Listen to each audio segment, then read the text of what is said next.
Hey, what's up, guys? Pat Gagliano here from Finished Basements, and I'm here with my son Nino. How's it going, everyone?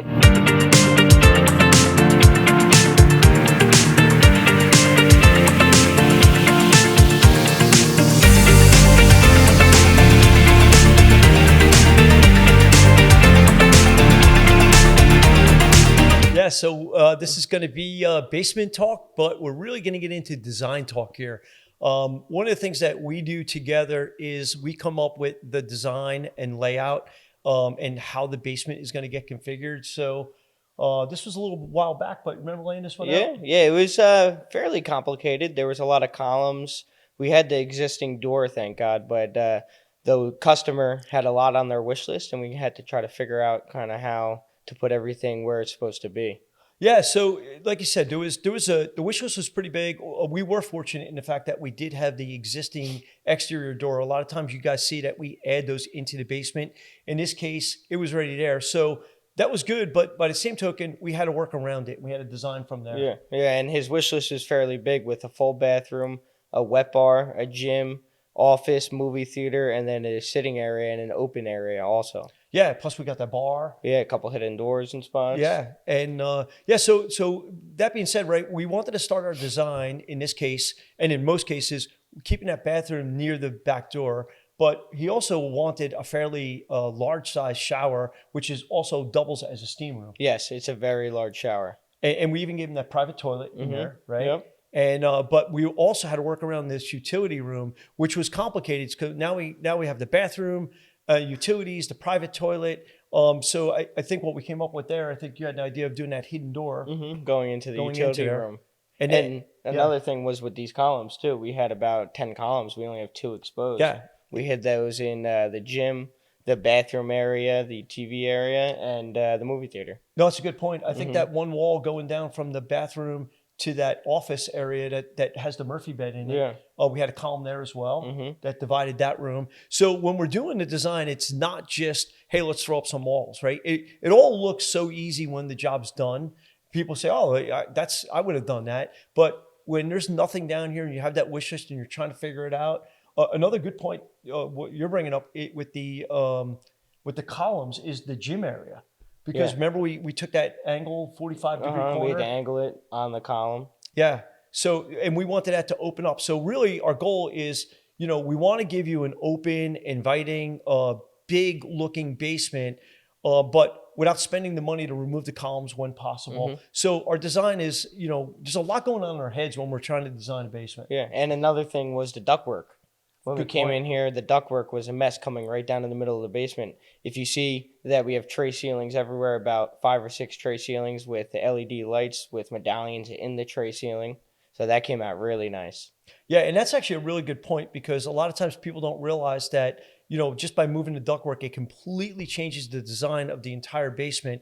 And in open concept basements, sometimes the rooms are designated by your ceilings, not by building walls. Like you think upstairs in you got a wall and you got a bedroom, and on the other side, you got a dining room and a kitchen. In the basement with an open concept, it's the ceiling a lot of time. And this is a great example of that with different ceilings and different ideas throughout. Yeah, each ceiling or each room has a different ceiling or display in it. It's pretty nice. Yeah, so you actually feel like you're in a different room, but yet it's still one open space. Jumping back on the design and talking about like how we have the exterior door and then the bathroom, the perfect design, in my opinion, is you come through that back door and one way is to the bathroom and the other way is to the bar.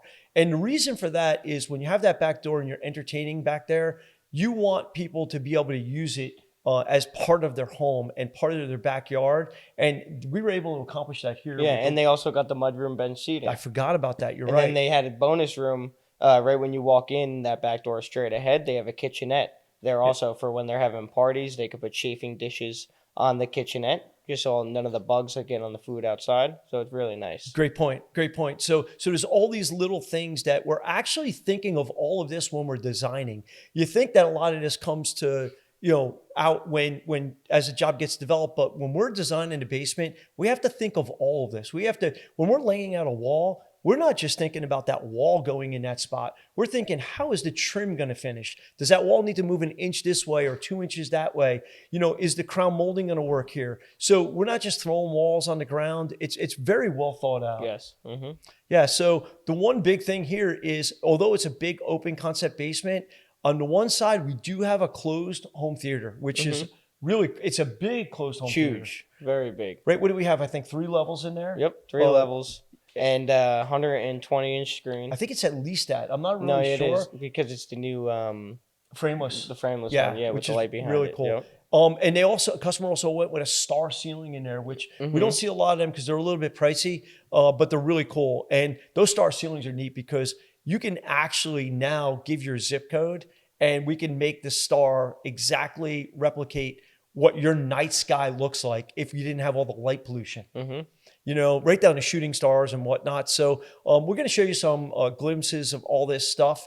But overall, one last thing, we talked about the staircase. Yeah. We didn't talk about that. In this Opened up that. particular model, really, really difficult to open up the staircase because it's got structural beams and they're low.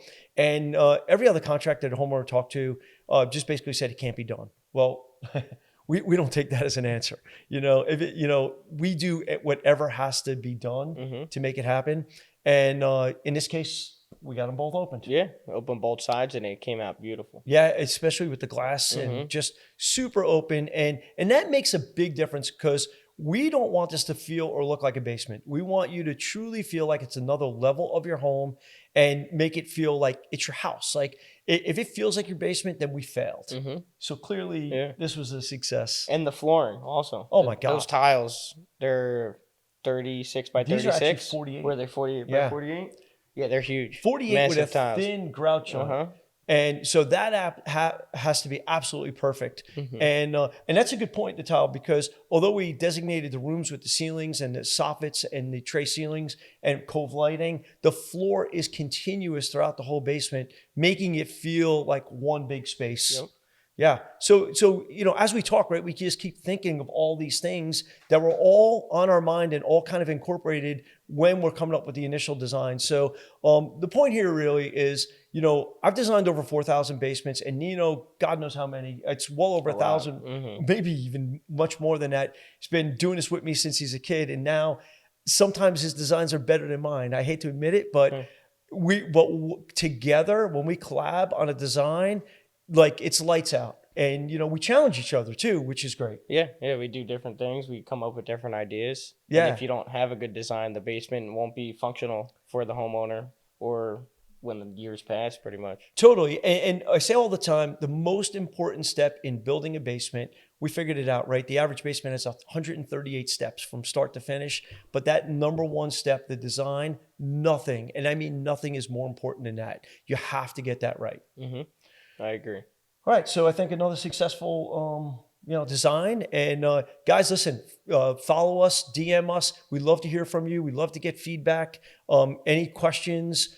We answer everything. And if you're in the process of designing a home and haven't even purchased it yet, we're dealing with a lot of people that come to us for consultation, and they want us to give them advice on what to do. Should I do rough plumbing for the bathroom? Should I do this? Should I do that? We're here for you. And ask us those questions. We'll help you. And hopefully someday we'll be designing and building your basement as well.